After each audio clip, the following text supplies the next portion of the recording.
All right, David, a few ticket texts. We'll get a little football today in the mix. And yes, we'll get to the U of M stuff. It is, I've tried to do a decent job not getting upset by it because it's so stupid. It's so silly.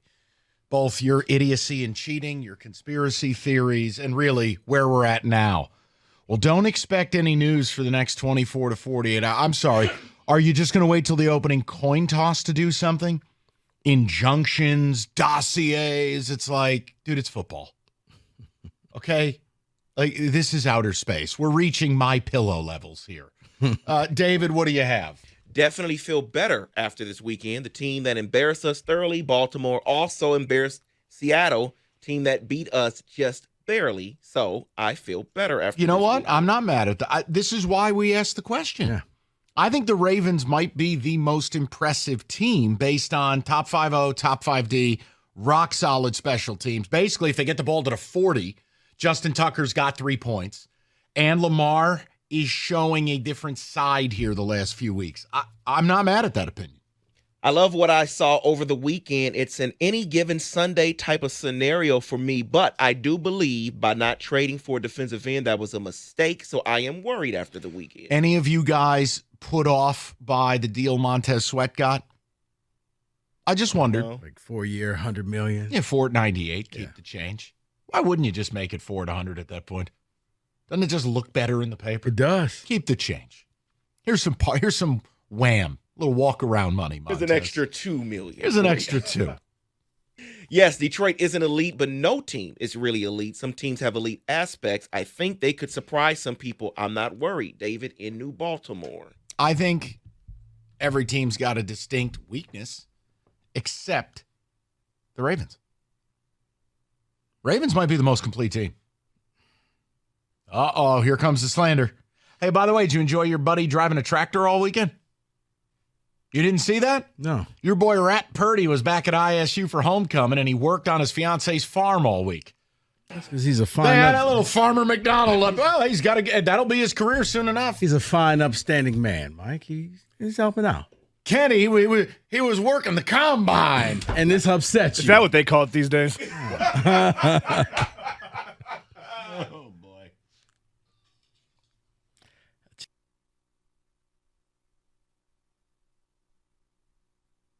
Alternative rock.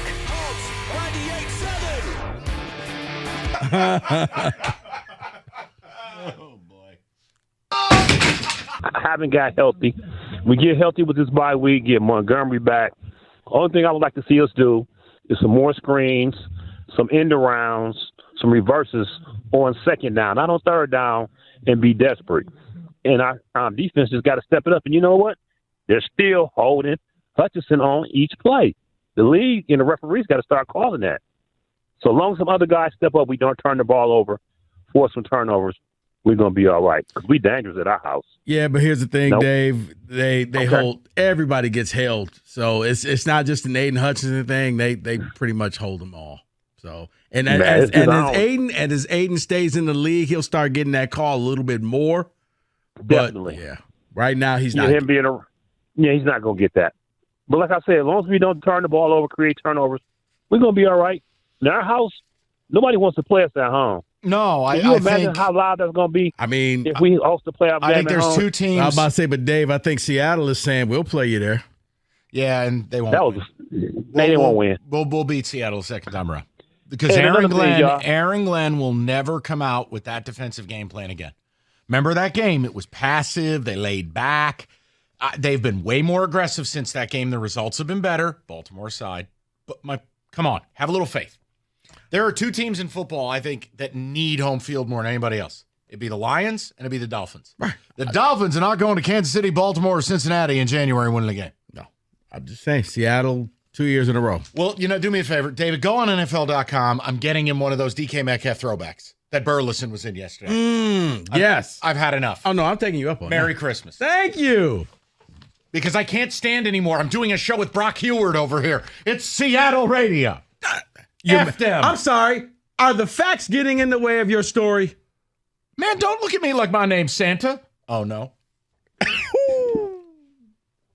Oh, damn. David, I thought I was muted. I'm sorry. That's horrible. David, if you don't laugh, you cry. There's really no other way around it. That's very true. We're filing an injunction. Let's go to Tyler, 97.1. What's up, Tyler? Hi, how you guys doing? Good, Hey. Ty. What's up? For the Lions, man, I really think, looking at it as it stands right now, that we could finish the season 12-5, 13-4. The only teams I'm really concerned about at all is obviously Dallas, because we have the history with them, and I really feel like that, going to their turf, it's going to be a tough game, tough environment for us. And potentially Denver. Obviously with their performance against KC, Denver obviously hasn't been the greatest team this year, but that's a huge win for them. I'm not worried about the rest of our division. I'm not worried about Minnesota. I'm not worried about Chicago, definitely. And I'm not really worried about Green Bay, because I think that last Green Bay game, we definitely killed their spirit. And I'm not really worried about New Orleans. I think, if we do get into the playoff picture, it's just worried about who we get seeded against first. If we meet up again with Seattle, or say we meet up with Dallas, it could be a problem. But I feel like if we beat Dallas this regular season game, I think that breaks the chains loose, and we have a shot at winning more than one playoff game, I believe. Okay. Hey, Tyler, listen, we've seen it in the NFL. You see the Cinderella story. You see a team that's a 7 seed. I've seen my own team do it. Go at Tampa, at Dallas, at Green Bay, and go on and take on a team they had no business beating, the Patriots. It can be done. Right. It's just when you watch this level of ball, the thing I do come back to is your pass rush. The one common thread for all of these teams, whether it is the Bengals, whether it was the Chiefs, whether it is the Eagles, the pass rush, the Ravens, certainly. They were all over Geno. I worry about yours. Yeah, because, watching the Cowboys and the Eagles, they were just going back and forth after each other, and they kind of contained. And, like I said, the defensive lines were able to get in there and get some big stops. And I was like, wow, I don't know if you can match that.